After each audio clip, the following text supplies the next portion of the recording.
Today, I am honored to have Bob Prince on the podcast. Bob is the co-chief investment officer of Bridgewater Associates, the largest hedge fund in the world.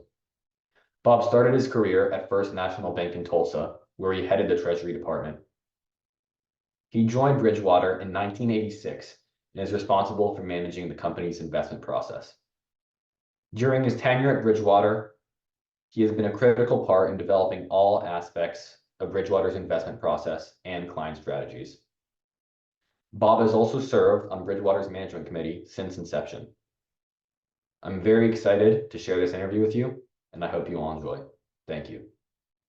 Thank you, Bob, for joining me. I really appreciate it. Thank you for taking the time. Sure, good to be here. Congratulations on doing this. It's a great idea. Thank you. I want to start out in your childhood and your early career. So tell me a little bit about your childhood and what should I know about it to understand the person you are today?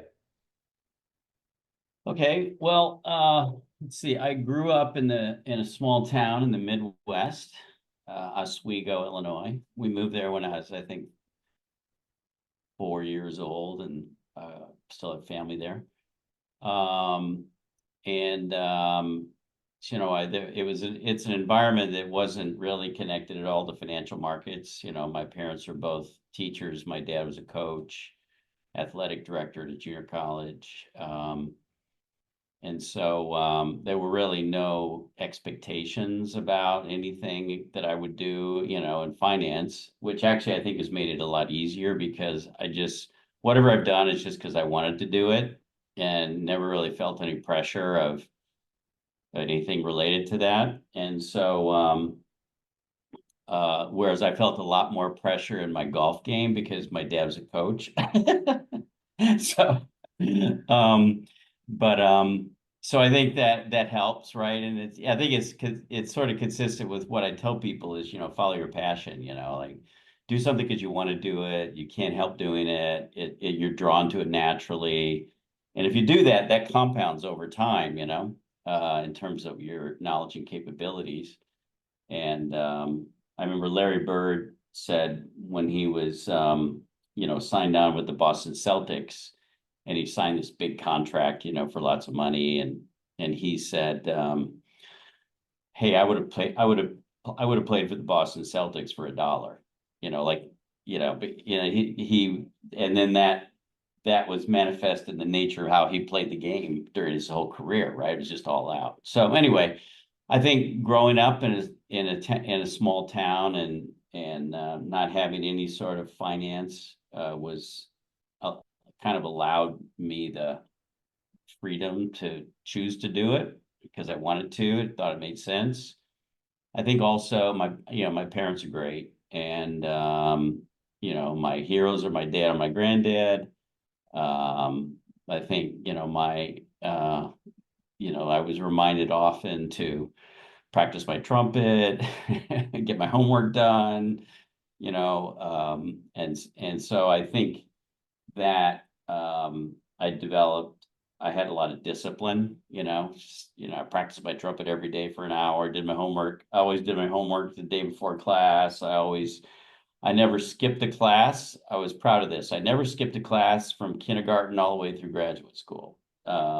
So I slept through a class one time in college when I was a freshman, and I was like, wow, that was a really terrible trade-off because, that 1 hour versus like, I don't know what's going on now, so anyway, so I think, discipline, discipline and hard work and doing something that you want to do, not because the outside world, thinks you should do it. And I haven't skipped a class, at least not yet. Although your dad was a golf coach, I hear you're still a 2.5 handicap, which I don't know a lot about golf, but that's pretty good. And I also read that your grandfather read the Wall Street Journal, and you were kind of inspired That to get into was a finance recent by quote. that. No, I think I told that to somebody that like when I was a kid growing up, my granddad, he was like a materials man. He worked for Panhandle Eastern Pipeline. He was not like a, finance guy, but he he had some stocks and he would look at the Wall Street Journal. And when I was a kid, I remember him trying to show me, what that was. And I just thought, wow, someday if I could learn how to read the Wall Street Journal, that would be amazing. And other than that, what drew you to finance and how did you end up at First National Bank in Tulsa? Well, I went to Tulsa because first of all, like in our school, the question was more like, are you going to college? It wasn't like, a lot of pressure for which college. And the so I ended up going to University of Tulsa. I was going to go to Murray State University in Kentucky because that's the only school that anybody from my high school ever played college golf at. And this guy, Kevin Arnold, introduced me to the coach. And I was like, okay, great. I'll go to Murray State and play in the golf team there. Because I wanted to play college golf, And then I ended up, we were visiting my grandparents in Tulsa, Oklahoma. And it was like a beautiful spring day after a cold winter in Chicago. And I sort of jokingly said, hey, Grandma, you got a college here? And she goes, why, sure, Tulsa University. And I was like, oh, well, wow, I've never heard of that one. And but we then actually visited the school and it's like, wow, this is actually, Division 1A and it's big time sports and good academics. And it was a private school, small, and it was supported by the local community. And it's like, wow, this is really pretty awesome. So so I ended up, going to school there. And I wanted to do business of some sort. I figured it would be more entrepreneurial, but I ended up studying finance because it seemed to me that finance was sort of a combination of, if you take accounting, it's super practical, but like not very strategic. And if you go to economics, it's very conceptual and not very practical. That's what I was thinking at the time. And marketing is like, I don't really need to get a degree to do marketing. So finance seemed like it would always be very practical because it was strategic and practical at the same time because any business you have, finance matters, right? And so it's going to matter to that business. And so it seemed like to me that would keep my options open. I would learn something useful. And then when I went to First National Bank of Tulsa, I mean, once again, like I didn't have any big plans, and this is the theme. But I was literally, what was happening was it was my junior year, and I was out playing golf with one of the guys in the golf team, Steve Layton, and he goes, "Hey, Prince, what are you going to do next summer? You're graduating next year." And I was like, "Well, what do you mean?" He goes, "Well, are you going to do an internship or something?" And I said, "Well, I don't know, what's an internship?" And I was thinking like that's medical, right? And an intern. And he goes, no, some banks, they have these jobs in the summer, and it might be good for you to get some job experience before you graduate. So I was going to class with a guy named Mike Terrell. He was in a portfolio theory class at school. And I went up to him after class one day. I said, "Hey, Mr. Terrell, do you know anything about internships?" And he goes, "No, I don't know anything about internships." And I said, "Okay." And that was it. And so then I went on about, basically scheduling golf tournaments over the summer, and I was going to umpire softball games. That's what I did, in the summer. And, I was all signed up for that. So then about a month later, Terrell, pulls me up after class and he goes, "So, hey, Prince, are you still interested in an internship?" And I was like, I don't know, I guess so. I'm kind of, now I have plans, for the summer. He goes, "Well, I might have one working for me." And so that ended up happening. I mean, my question was, what do you think would be better? Should I do the internship or should I do the golf tournaments and umpire the softball games? And he goes, "Well, I think it'd be good for you to get some job experience." So anyway, I ended up working with him over the summer at the bank and, compiling information for mergers that they might want to do. And I did a good job and they liked me. They gave me a job for the next year. And then I decided to take that job instead of, the other jobs in Tulsa are more like in the energy industry, right? And so, mostly. And so, I thought, well, like what job should you take? And I thought the way I've thought about it was that I have this, like hub and spokes, right? There's hub and spokes, like a bicycle wheel, hub and spokes. And that finance or banks are at the center of the economy. And then all of the different industries are out on the spokes. And I thought if I start at the center, I can always go out one of the spokes, or I can stay at the center. Yeah. But if I start at one of the spokes, I can't go back to the center, and I probably can't go across to another spoke. So I'm stuck there. So it just made sense to me to start at a bank. And that's what I did. And then when I was there was a guy named David. I was in a training program, credit training program, and there was a guy there named David Moffett who ran the investments division, which was really like a security sales and trading, but also manages the bank's balance sheet, the investment portfolio and asset liability management, liquidity, funding. And so I clicked very well with him when we kind of did our tour through that department. It all made sense to me. And so he pulled me up into the investments area, and I was the first person I ever pulled from the credit training program into the investments area. And he put me on the money desk because he said, you need to learn about customers. And so I was like filling out CD tickets every day and answering a million phone calls. And then after about 9 months, he said, okay, he put me in an office and he said, it was called funds management analyst. And he said, I want you to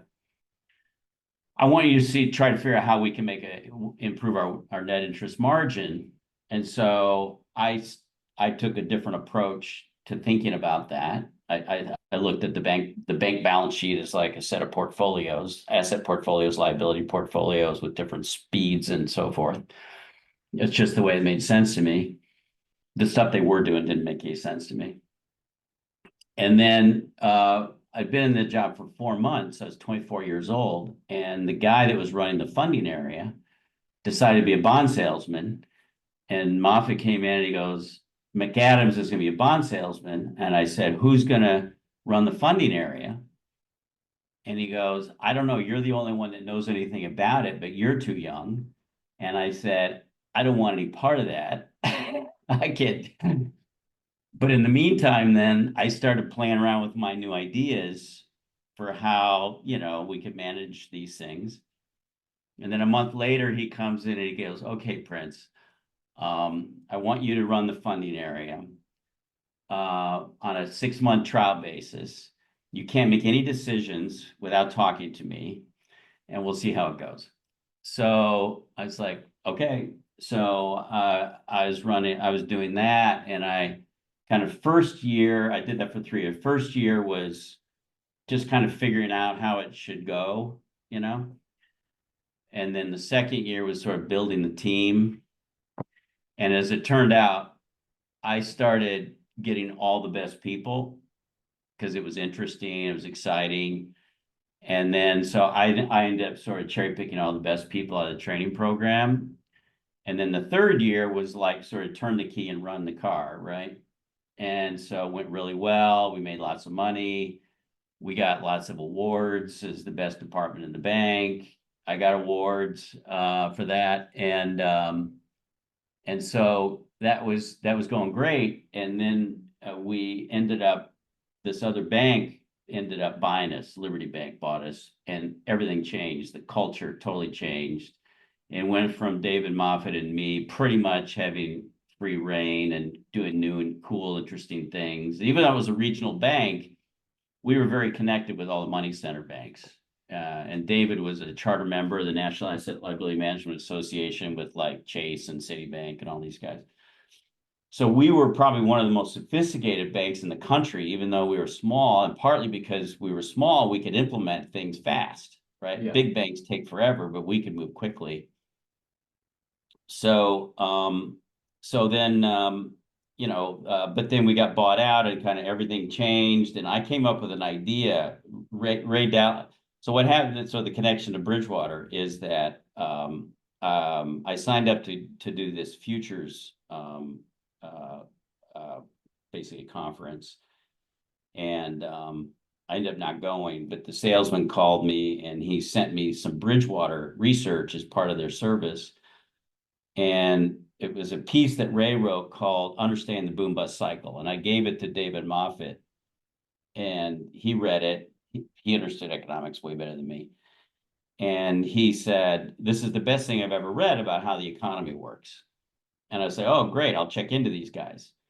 So I got all their historical reports to see if they were accurate, and I ended up saying, "Okay, I'll subscribe to your service for $295 a year." One thing led to another. I ended up getting to know Ray. I ended up actually then using them as my off-campus research staff. Paid them $17,000 a year for that. And they would, I got to know them. They'd do charts for me. And so that's how I got to know them. But at that time, Bridgewater wasn't really managing any money. It was just a research firm, and Ray was trading his own account. And so that was really the beginning of the transition to Bridgewater, because the culture at the bank was totally changing. I was 27 years old, and I just didn't want to stick around there and go through that. And so I really embraced some of the philosophies of Bridgewater, and we ended up getting together. And I think a part also of why your bank in Tulsa was so successful was because you weren't only the young one. If I'm correct, David Moffett was also pretty young too. He was in his early 30s. And for those who don't know, David Moffett later became the CEO of Freddie Mac. So some pretty successful people emerged from that Treasury Department in Exactly. So Tulsa. David ended up building. He ended up he went to SecPac and then B of A, and then he and Jerry Grundhofer ended up running Star Bank in Cincinnati, which is a regional bank, and they ran it very well. And they kept buying other banks because they would just use their stock price to buy the other bank on a stock swap. So that is now U.S. Bank. So when you watch the basketball games on TV and you see the U.S. Bank halftime report, that's David Moffett that built U.S. Bank. And then, like you said, he took the job of CEO of Freddie Mac. He was a highly capable guy. There's another guy there that I worked with, which is a friend, is Al Walker. He and I were on the golf team together, and he ended up becoming the CEO of Anadarko Petroleum and sold it off to Occidental. So all three of us, were at First Tulsa at the same time. Who would have thought? And when you joined Bridgewater, and even before you joined, what stood out to you? And what stood out to you before you joined, and what stood out What was during that? your Say early again? days? Before you joined Bridgewater and in your early days there, what stood out to you about it? Oh, well, I would say the a very different and clear understanding of economies and markets as an integrated system. And Ray used to describe it as the merger of an economist and a trader, right? And so the economist understanding how the economy works, the trader understanding markets, flows, risk, reward, and then the integration of those two. And the way the integration happened is then systemizing the fundamental understanding. And so Ray had built the first couple of, he built an interest rate system, a stock system, and a gold system when I was there and I was a client. And so there was the thing he called it the wire, but it's what we call it daily observations today. But in the wire every day would be the printout, the readout of the systems, and that was part of the service. And so that idea, I really just I really respected the integrity of like laying it out the way you think it works to the point that you literally code it into the computer and now you're going to live with it. You're going to do trades based on that. Like you're going to actually follow through and live with that, right? And the outcomes. And then the other thing was this concept of a risk management plan, which was this idea that businesses are really comprised of two things. One is like an operating margin, and the other is a bet on the markets.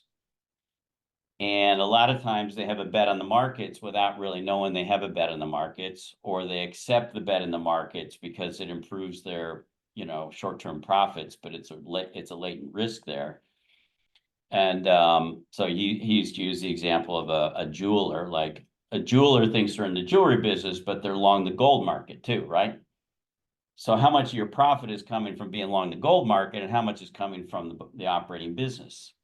And Ray used to do those kind of risk management plans with companies, and I thought that idea made total sense, and it was part of my experience that, growing up in Illinois near a Caterpillar factory, when the dollar was super strong, like they were doing layoffs and they were getting hurt because the Japanese could undercut them because of the dollar. Then I go to Tulsa and, oil prices are high, and Tulsa was like one of the top places in the country. Money Magazine rated as one of the top 3% unemployment, when Boston had an 18% unemployment rate. And then all of a sudden oil prices go down and that everything flip-flops, and it's like, it doesn't, I didn't even matter, like I could do a great job, but it just doesn't matter.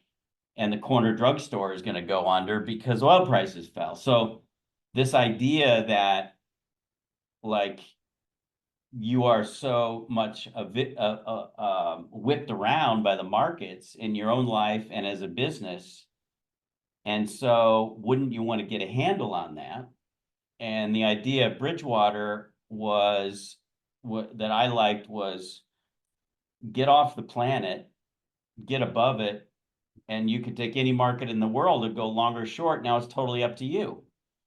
You're not a sitting duck, in Tulsa, getting your head handed to you because oil prices fell when it has nothing to do with you, or doing great because oil prices went up, right? That's totally stupid. So and then to work with companies, and that's what I was originally hired to do, was to do these risk management plans. I would work with banks and financial institutions and companies. One of the early ones was BC Hydro, which turned into a Harvard Business School case study. And I was 27 years old, and I'm going up there, didn't know anything about utilities, but I'm advising this utility on how to manage their debt structure against their business, and it was very successful. So that idea, those two things really. And when you originally started working with Ray, as you said, Bridgewater was a pretty small to medium-sized research shop. It wasn't what it is today. What do you think were some of the main turning points that led it to become what it is today? They had just moved out of the Ray's living room into the U.S. Plywood building in Wilton, across the street from the high school. And so it was only, it was 10 people, right? And I was supposed to do these risk management plans, but I also was supposed to do the trading, because they had this new fund, and it had $350,000 in it. So I had an egg timer on my wall to remind me when to go check the markets to see if the signals have turned. And then I was raising, business, doing these risk management plans, and obviously the first turning point was in '87, when the World Bank hired us to manage a $5 million bond account. That was like, wow, the World Bank, Hilda Ochoa. And so that's, now you have your first account, right? That's the hardest one. I think another really important one was when Rusty Olson in 1991. Rusty Olson was at Kodak, and he's a legend in the pension industry, a pioneer and a legend. And he's, we had talked to Rusty about managing money, and he he did not want to use bonds at all. And we did mostly bonds. He did, but he sent us a fax on Friday afternoon, and he said, you know, in my portfolio, I feel good about my diversification, but if we have a deflationary depression, everything's going to go down together. So I'm thinking that if I put a lesser amount of money, let's call it $100 million in bonds with a 25-year duration, that I'll get the price action of $500 million for the capital outlay of $100 million. What do you guys think about that idea? And so when we got that request, you know, Ray basically said, Monday morning, we are going to send him an answer where he stands up and applauds. And we started on Friday afternoon. We worked all day, all night, Friday night, Saturday night, Sunday night. We come in Monday morning. We literally went back and we studied, we pulled data from the Federal Reserve bulletins on railroad bond yields back to the 1860s. This is before you could pull data from all kinds of places. So we're punching in bond yields from the 1860s, you know, railroad bond yields, yield curves to show how, you know, these things relate to one another. And so we come in on Monday morning and we kind of look at what we had and we're like, you know, this really sucks. So I'm going to have to tell Rusty that it's not going to be Monday morning. But then we did work on it. And I would say maybe a couple of weeks later, we sent him a study that is still the gold standard of all studies. And in fact, I hand it out to people when they start, you know, to see, you know, this is the gold standard. And a lot of those concepts that we embedded in there are things that, you know, became practically, you know, industries and different, you know, things that became commonplace in a sense, right? But they were totally new at that time. And so Rusty hired us for this mandate, which was a very, very unique mandate. It was a 25-year duration implemented with futures, two and a half times leverage and 10-year bond futures. We could shift the duration from 40 years all the way down to 0. So massive interest rate risk. We could move the currency plus or minus 100%. And we could do that at any point in the yield curve in any country. And so it was basically the first alpha overlay mandate, right? And it was effectively a combination of a liability hedge and an alpha overlay mandate. And that was really a big start for us because Kodak was a well-respected name and this was a big deal, and it was alpha overlay. It took all the things that we were capable of and put it into a package, you know. And then there's just other things along the way, but mostly I would say it's really grinding it out, you know. Yeah. It's really grinding it out, and it's like every single day, just striving for excellence. Never,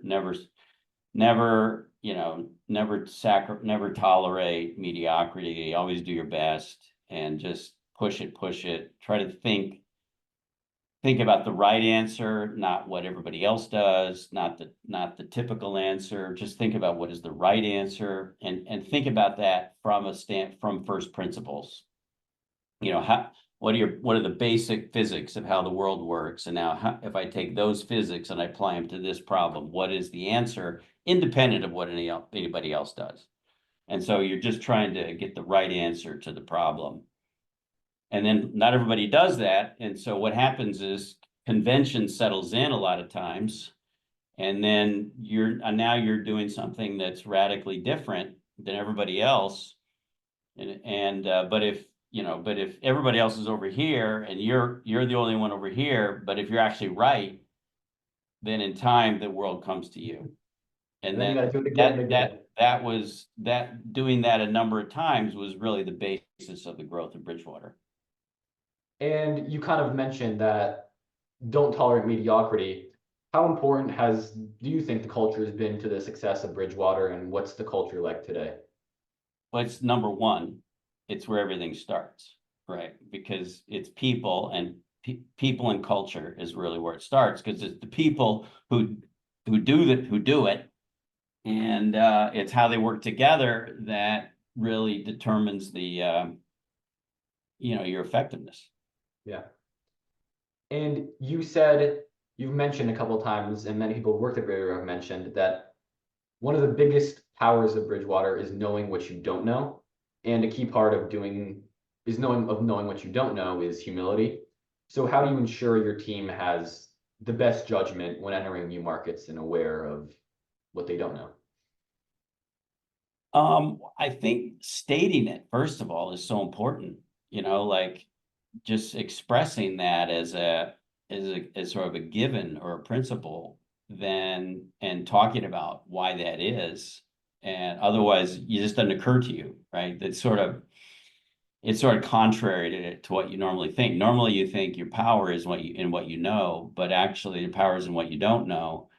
And your risk is in pursuing what you know and not being aware of how you're going to get maybe blindsided or what you're missing, right? And so recognizing that explicitly is the first step, and then just trying to live that out actually collectively, because the only way you can really get a window into the things that you're blind to is if somebody else tells you, right? And so combining people with different capabilities is super crucial. And then transparency and honesty and about strengths and weaknesses and what you're right and what you're probably wrong about, and being open to what you're wrong about. That's the only way you can really get to right answers. And then at the end of the day, when you're managing money, there's an objective standard about whether you're right or not, and that's your returns. And the markets are a pure meritocracy, because it's, nobody's name goes on a trade. There's no brand value when you put a trade on. You're either right or you're wrong, and there's always somebody on the other side, and it's a zero-sum game. So it's the hardest game in the world, with the highest payoff, and you get the best people doing it. So if you don't have a meritocracy inside your organization, you won't compete well in the meritocracy that exists in the world, in the markets. And when you're hiring, how important is drive and kind of wanting to always improve? And what are some key things you look for other than that when hiring? I think that it's values, abilities, skills in that order. Values is the most important thing. Abilities is second, and skills is third, and not that important, because you can develop skills. And the values are essential because they're so unchangeable, right? They're sort of, you develop your values growing up and in your family and your culture and everything. And so those become a given. And then the values actually end up shaping how you react to situations. And so we really do look for values first, and values like openness and desire for truth, what's true. I do think that people who value self-improvement and improvement work much better in our environment, because they take feedback, failure and feedback, as fuel to improve. So you view it as a positive. Whereas if you're much more concerned, let's say, what people think about you, then you take feedback in a totally different way. Like, how could you say that about me? That kind of stuff. So that's what you don't want. And so it starts there with values, and then abilities is really, especially like the ability to think logically and imagination, creativity, analytical rigor, that kind of stuff. And I think drive is probably actually easier to find. Most of the people that are coming out of good schools have worked really hard to do that. So that's a little bit easier. But grit is different than drive, right? Because grit is like, when things don't go well, can you maintain your focus and use that to get better with a long-term goal in mind? right? Always pursuing that long-term goal and kind of not letting anything hold you back. That's a different thing than drive. And so I think that's super important. It's hard to measure it though. So I think, we do our best, to identify the values and abilities primarily, not much on skills. And to train people on skills. But then at the end of the day, you learn a lot more about what people are like by working with them than interviewing them. And so you have to maintain that. Everybody has to maintain that objectivity all along the way, when you're in the job. And that extends even to which kind of jobs you take and don't take. And are you failing in this one, but you have these abilities that'll be better in this one, and do you have the flexibility to make those shifts? I want to shift a little to kind of your insights in your personal life. How has your faith played a role in your career and also your general life outside of Bridgewater? Well, it's fundamental. It's number one fundamental to kind of the starting point for everything, really. And if I just to there's a heck of a lot of truth in the Bible over centuries and centuries, and and wisdom and so forth, and that's the starting point, wisdom. And I think that accountability, like a personal accountability to a higher to God, to Christ. I mean, it's like it changes how you pursue everything. If it gives you a servant attitude, there's a scripture verse in all four gospels that said, even the Son of Man did not come to be served, but to serve, and even to give his life as a ransom for many. It's in all four of them, right? And so this idea of did not come to be served, but to serve, I actually think that is how capitalism works too. Because I think that if your base frame of reference is yourself, you won't be able to understand other people as well, right? If you have a truly giving spirit and serving others, you'll understand their situation, understand their needs, and you'll be much more likely to sort of give them a good gift, let's just say, right? There was a book written back in the 80s where the capitalism was characterized as giving good gifts. And I thought that was a great way to describe it, the ability to give good gifts.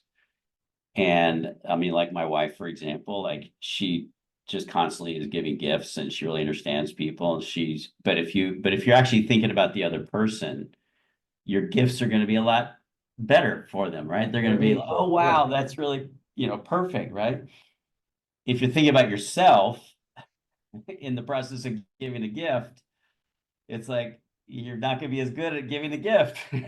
So, and I think that business and capitalism starts more around giving good gifts, to people. Now, obviously, you charge for it; they pay you, but the perceived value will be greater if it's a good gift, right? And so something like that, I think, is even very super practical. That's just a biblical, quote that I think is super practical in everyday how you approach what you do. Are you doing it for yourself to look good, or are you doing it to help somebody else? So I think that, and then I think also the markets are difficult, and our culture is difficult, and working with Ray Dalio has not always been easy. And I think that if your ultimate accountability is beyond that, it puts that in perspective. And then I think the last thing is just like, I think, I've been very fortunate to have married to a fantastic woman, my family. And so I think that that's contributed to that too. And Great friends. and I think if you give gifts of value, it's central. And I think if you give gifts of value to people, without thinking about yourself, it'll eventually come back to you. And that applies both in life It and business. generally does, but if you do it for that reason, then that's wrong. That's a manipulation, Exactly. right? And there are many great investors or good investors, but few great investors and leaders. And Bridgewater has grown into a giant under its leadership team. What do you think makes a great leader, and how do you lead? Um, it's a combination of those things. It's I strategically, I think it's clarity of purpose. There's like the what comes, but this is my distillation of Ray's principles. The what comes before the how, the who before the what before the how, and the what is before you, what do you do about it? It like that's the sort of way things work. And so the what before the how means what are we trying to do? What is the goal? What's our purpose? Now, how are we going to do it? Right? A lot of people jump to let's do this, but they haven't, it's been disconnected from purpose. So what's the purpose? What's the goal? Now let's align what we do and how we do it around that. But then somebody has to determine the purpose, what we're doing. And that's where the who precedes the what, because somebody has got to determine the what. What are we trying to do here? And that's leadership, right? Leadership is what are we trying to do? And choosing the right things to do. There's a million things that you could do, but which ones you can't do a million things. What is the right choice? And so that requires perception, strategic thinking, creativity. And so, a big part of leadership is defining purpose, and defining purpose in a way that everybody can get behind it and aligned with that purpose. And now we're all pursuing the same purpose. Now we're going to be way more effective in how we do it and then executing on it, right? So I think if you think in terms of an organization, as in that hierarchy of what are we trying to do, how are we going to do it, and then carrying that out, then you'll be, you see the role of the leader there, right? But I think at the same time, there's that a leader also needs to understand people. They need empathy. You got to choose the right people to create the team. You have to basically define a set of values that will be uncompromisable. And if people don't suit those values, let them go. And you filter people, so have a clarity of purpose and a consistency of values. So leaders got to do that, and then the leaders got to model the values. And if they model the values, they set the example, right? And then I think those are probably some of the biggest things that are really required. And then the humility. One of the values, if one of the values is humility, the leader better be humble, right? So, Yeah. And I want to shift. I want to ask one question about your outlook. What are some things you're currently worried about or wary of in the global macro environment? that's easy to find, right? Well, there's an interesting, like almost clash between stability and instability in the world right now. That for the last 5 years, economies have been struggling with imbalances and instability. COVID, downturn, overheating, inflation, tight money, maybe downturn, bear market, right? Just a lot of instability in the last 5 years. But policymakers have managed to finally kind of bring things into a reasonable balance. And just as they're achieving this reasonable balance, not just in the United States, but across a lot of countries, you now have this geopolitical chaos that's going on that threatens that balance that's been achieved. And the question is, which one is going to win out? And so whether you take your pick, tariffs or boycotting, investing in the United States, boycotting US products. I don't know. I mean, it's a nonstop list in the list, but it's basically just comes down to this new mode of operating that we call modern mercantilism, which is, if you go back through the last many decades, the prevailing theory was globalization and free markets, but that produced certain imbalances in the system that created a reaction, which then produced leaders who then are getting government much more involved in the economy. And so now mercantilism is like much more of an inward focus to your own economy, much more of a competition instead of cooperation globally, and much more government participation in the economy, right? And so that's what we're experiencing, and that's going to be with us for a while. That's a philosophical change, and the manifestations will be one way today, and it'll be something else in the future. But if you look at China, China's been doing that for a while, actually pretty successfully.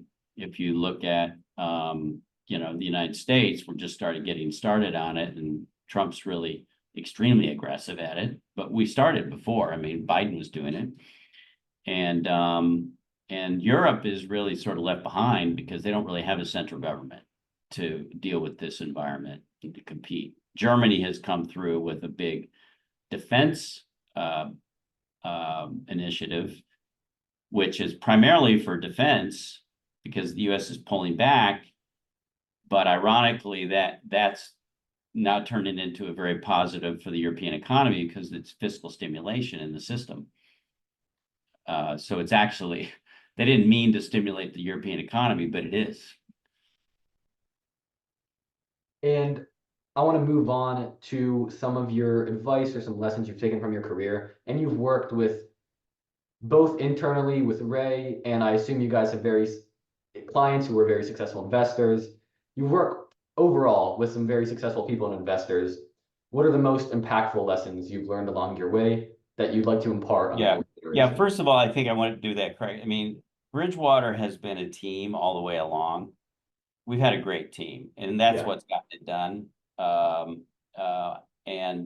Greg Jensen, Karen KT now, many people along the way, Near Porter,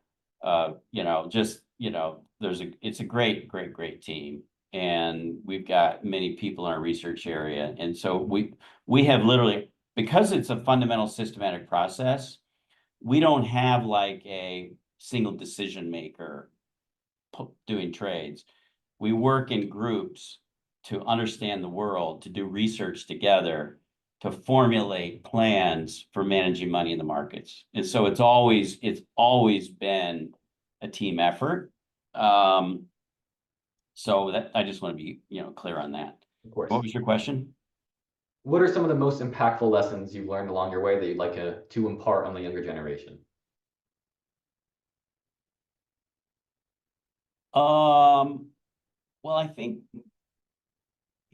from what I've seen, not just from what I've learned from working, but I mean, this idea, the most important thing is the first thing I said, which is, I said, let's just say, live your life from the inside out. Which is, you can live your life from the inside out or live it from the outside in. Living it from the inside out means pursue what you love, pursue what you have a passion for, generate ideas, hold true to what you believe is hold to what you believe is true and right. That's from the inside out. From the outside in is doing what you do because what other people are going to think about it, or what other people want you to do. And the only way you can really ever be successful is if you live your life from the inside out. because then what happens is that the fuel for the energy is always there. It's always coming from inside of you. It's like you have to do it, you have to do it, you have to do it. You can't stand not to do it. And whereas if you're making your decisions in life based on what other people think, nobody has enough discipline to pursue something, let's say, for 40 years all out because of somebody else, what other people are going to think, right? It just won't, you just don't have the gumption to do that. And yet that's what it takes. You know, I think about compound learning. I think about learning and investing as where compounding is a very big deal. I refer to it as play the long game, right? Play the long game. And because, as an example, if you think about compound interest, if you compound interest at 5% a year or 10% a year, if you compound at 10% a year instead of 5%, after 10 years, the difference is not even that great. It's like, I don't know, 1.6 or something. But after 20, then 30, and after 40 years, compounding at 10% versus 5%, the terminal value is 6 times, right? Yeah. And so imagine if you, in your own life, in your effort and in your learning, you're learning and improving at 5% a year. And somebody else, or let's say you are learning and improving at 10% a year. And somebody else is learning and improving at 5% a year. And that margin of difference applied over 20, 30, 40 years will produce an outcome that's quantum beyond. But there's no way you'll pursue the path that it takes for 10% unless you love it, right? You won't. And so that's the main thing is, is pursue what you do because you want to do it, you're drawn to it, and then you can't help but do it. And I'll just give you a story about a guy, Tom Millett, who used to work for us, and we hired him. He was a great guy, smart guy, great guy. And he came into my office one day and he goes, "Bob, I'm gonna leave and I'm gonna go get a PhD in computer science." He studied computer science in undergrad. And he goes, "I look at you and you go home and you read The Economist at night. And I look at me and I go home and I read books on computer chip architecture. So I'm thinking, why don't I work in computer chip architecture if that's what I want, if that's what I'm doing when I'm not getting paid, right? When I'm doing that at home." So he went and got a PhD in that, and then now he's like, I don't know, he's building the all this, probably all the things that we're using every day. But it's a great example, right? What do you do? What do you do when values is what do you do when nobody's looking, right? Yeah. That's your values. What your passion is what do you do when you're not getting paid for it? What are you drawn to? I think those are some very, very valuable insights. And I also have a question that I'm particularly interested in. This will be our last question. How can someone like me or people my age get educated on the global economy or just the world and craft a view and craft a perspective on whether it's politics, economics, or things like that? Well, there's only one way, and that is to ask your own questions and find your own answers. That's literally the only way. There is no book really on there are no books on how the world works. You could read an economics textbook. It's got theories. It's got theories based on assumptions that are not true. Okay, you can take assumptions that are not true, and then you can run all the math pertaining to those assumptions, but they don't relate to the reality of the world. My son asked me the same question when he was at school, and I basically gave him the same answer. I said, "I'm sorry, there are no books." But I gave him a list of like 20 books to go read, because this would sort of get you started, right? And different types of books. And he actually did that, and he read them all, and he had a journal for all of them. But I think at the end of the day, it's like, it's got to be your own curiosity. It's got to be driven from the inside. It's got to be like, ask your own questions and find your own answers. And and the way you find the answers is up to you. You can pull data, you can find books about it, you can ask people like you're sitting here asking me. There's a million ways to find your answers, but the key is, do you care enough to ask the questions to go pursue it? I think that's very, very valuable. And thank you for joining me, Bob. This is a little longer than 30 minutes, but I think these are some very valuable lessons you've imparted on Some long stories at the beginning, so both sorry. me. Well, those stories are the ones that people listen to, that people enjoy, and the anecdotes are the ones that people like the most. So thank All you. right, good. All right, well, thank you for doing this. It's